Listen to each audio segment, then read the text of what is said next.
Nitolee mfano wa yale ambayo yanatokea kwa wakati huo. Kwa namna gani?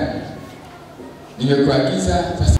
Alafu kwa sababu sasa umezoea zile tabia zako za kiburi, unasema kwanza bila shughuli zangu.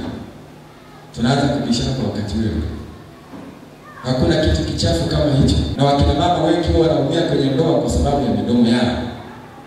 Bwana Yesu asifiwe. Amen. Yaani mwanamume anaongea na yeye anaongea. Mwanamume anasema na yeye anasema. Akitukana na anatukana. Sasa kuna mengine hayawezi kuvumilia. Yaani ni kutoa tutusi moja banzi limetoka wapi utajua huko chini. Bwana Yesu asifiwe. Lakini hii yote inatokana na nini? Na kiburi na midomo. Bwana Yesu asifiwe. Amen. Wewe hata kama hutaki kufanya ni bora angalau ukaacha kufanya kimya kimya kuliko kujibizana naye. Wakati mwenzako labda ameshakasikia.